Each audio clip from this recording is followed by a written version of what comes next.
of seeing and being seen by the divine is known as the darshan. Traveling to sacred locations and doing pilgrimages are traditionally required for obtaining darshan. The spiritual importance of a journey serves to remind us of our relationship with God. The idea of darshan has been essential to the Indian spiritual culture since the beginning. Being near a god, teacher, guru, or a sacred object is claimed to allow one to attain higher state of awareness, wisdom, and freedom from the cycle of life and death. This concept gave rise to the custom of going to temples and other holy places, including the Ganges and other religious rivers, to seek the divine graces. Pilgrim darshan is not just a physical meeting, it's a profoundly spiritual and life-changing event. To make a direct connection with the divine, devotees approach the sacred entity with respect and dedication. The pilgrimage was earlier by only foot, and the pilgrimage believed that there is no fruit without suffering and think that the virtue is gained only by the journey. The Hindu and the Jain pilgrimage sites are numerous and diverse, keeping in mind the various sects and the traditions of the religion. They are associated with various deities, legends, festivals, rituals, thus representing the diversity of the beliefs and practices and maintaining the theme of devotion, purification, and salvation and harmony. Some of the most important Hindu pilgrimage sites are the Char Dham, the four most sacred pilgrimage sites for Hindu located at the four cardinal directions of India: Rameshwaram to the south, Dwarka to the west, Puri to the east, and Badrinath to the north. Each of these sites is dedicated to different forms of Lord Vishnu. The Char Dham pilgrimage is a journey of salvation and liberation from the cycle of birth and death. Then we have the Sapta Puris. These pilgrimage sites are rich in history and tradition and are associated with many Hindu gods, goddesses, sages, saints, and heroes. The Saptapuri pilgrimage is also a quest of enlightenment and purification of the mind, body, and the spirit. The Shakti Pitas are pilgrimage sites where the jewels or the body parts of goddess Sati fell. They are temples dedicated to the goddess Sati. There are 51 Shakti Pitas in India, Sri Lanka, Bangladesh, Bhutan, Nepal, and Pakistan, several of which are also referred in the Vedas. Each Shakti Pita is supposed to reflect a different aspect of the Hindu goddess, Shakti, who is worshipped as a divine feminine power in Hinduism. The Jyotirlingas are where the Lord Shiva manifested himself, and it is thought that it was on the night of Ardha Nakshatra that Lord first appeared on earth. There were originally 64 Jyotirlings, but only 12 are regarded as the very blessed and revered. The names of the presiding deities appear on the 12 Jyotirling temples is said to be the distinct manifestation of Lord Shiva. There are numerous Jain temples and shrines that beautifully capture the essence of Jain religion and its teachings. Pilgrims visit these places for their exquisite architecture and learning about Lord Mahavira and other Tirthankas. The four principal sites associated with the life of Gautam Buddha that make up the pilgrimage circuit are his birthplace in Lumbini, the place of enlightenment in Buddha Gaya, his first sermon in Sarnath, and the final resting place in Kushinagar. What you see here is a world map according to the Buddhism. Pilgrimage maps have played a major role in shaping the identity and culture of India. They are not only representative of physical spaces, but also reflect how different religions, sects view themselves and their relationship with the land, the journey, and the society, besides connect with the divine.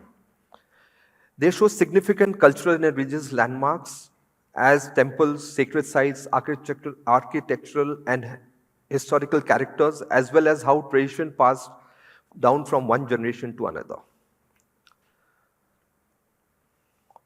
Pilgrims Pilgrims usually follow specific rituals along the route, and they may also receive blessing from religious figures along the way. One can imagine how pilgrimage map contributed to the formation and transformation of the identity and culture of India. The map explains the significance, these maps explain the significance of each sacred site. They also frequently depict the spiritual and cultural significance of the sites, as well as the symbols intended to inspire spiritual meanings. By including these aspects, Indian pilgrimage maps hope to bridge the gap between physical and spiritual realms.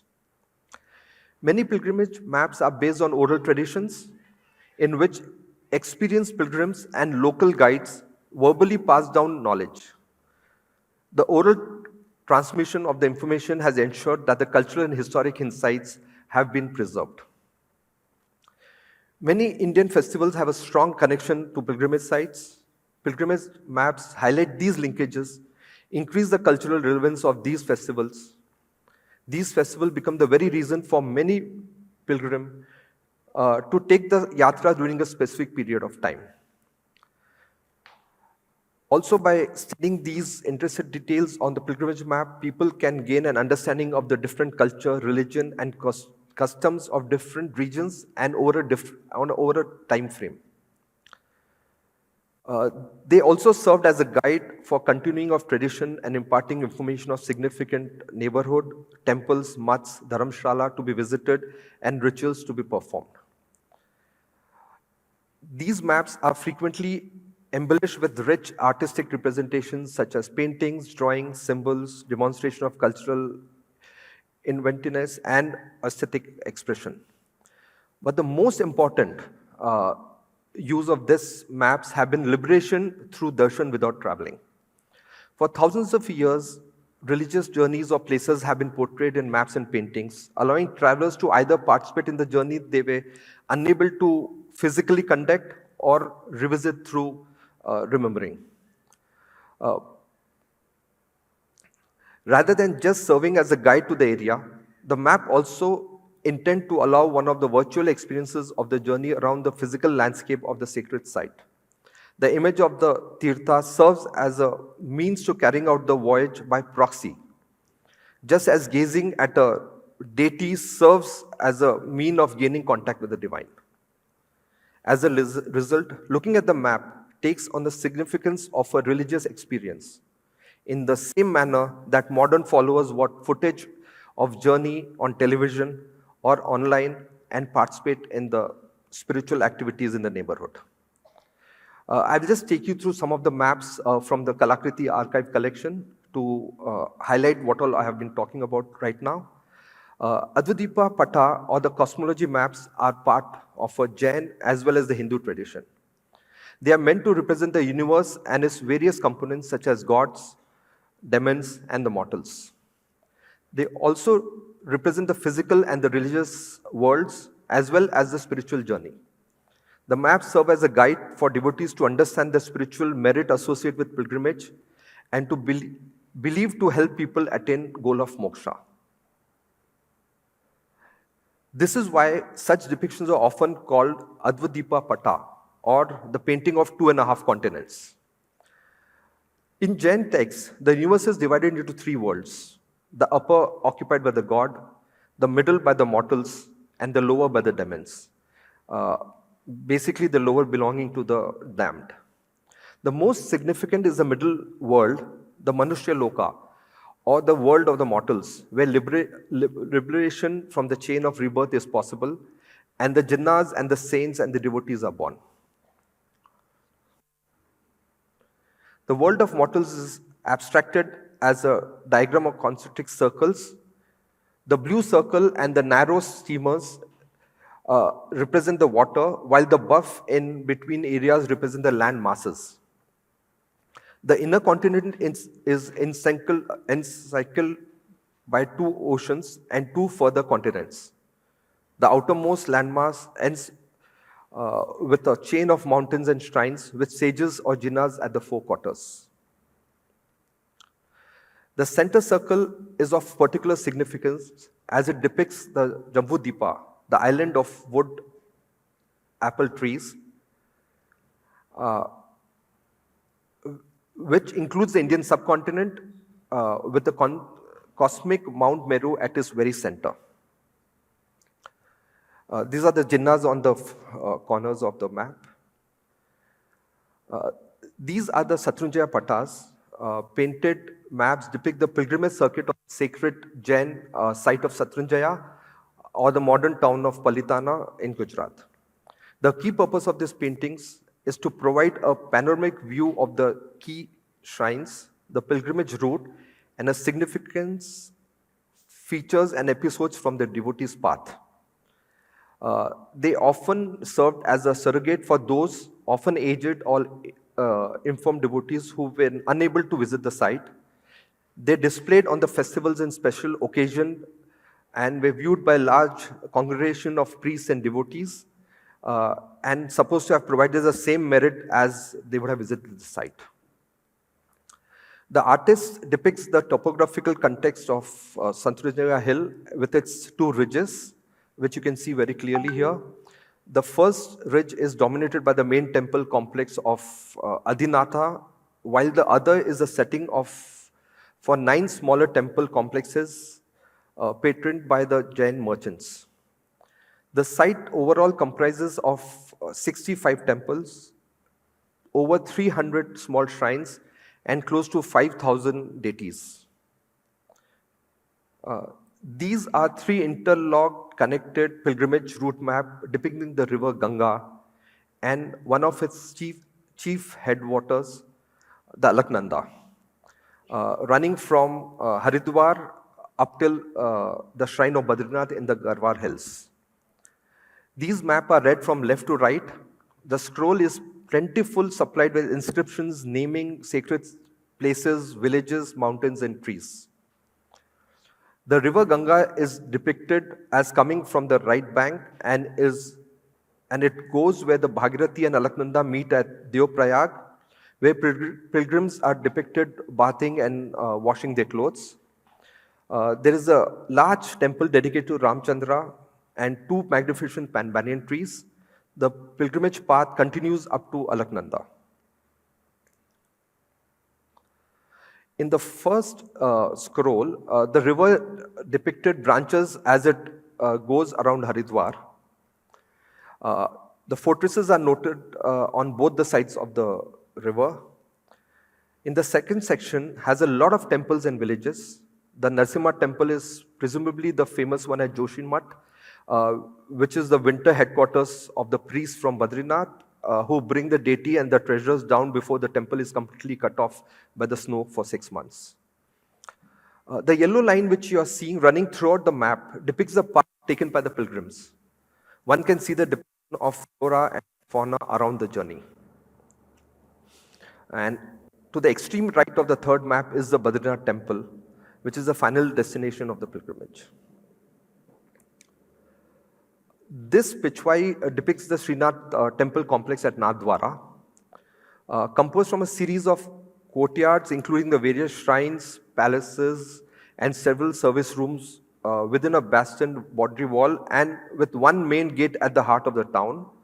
The complex follows the architectural tradition of a large Rajasthani mansion or Haveli, rather than the traditional North Indian or the South Indian Hindu temples.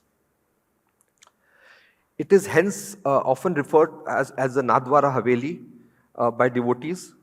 The Haveli plan was a popular subject for both paintings and Pichwais, particularly in demand by visiting pilgrimages to take it back as mementos to their visit and did not otherwise serve as a particular religious purpose. This plan depicts the occurrence of the Ankuta festival, the day after Diwali, which is the most important festival for the Vallabha sect. Various courtyards are in use, while mounds of food are presented to the Srinathji, devotees and cow crowd in the Govardhan Chowk, where the image of the Navneet Priyaji presides over the Govardhan Puja. The devotees are also walking towards the white coat or the Dholi Priya to gain access to the inner shrines. Unlike most of the Haveli plans, the depiction of the Haveli and its associated ownscape is shown in a wider pilgrimage landscape also. setting on the Braj country amidst holy streams, shrines, villages, and palace complexes.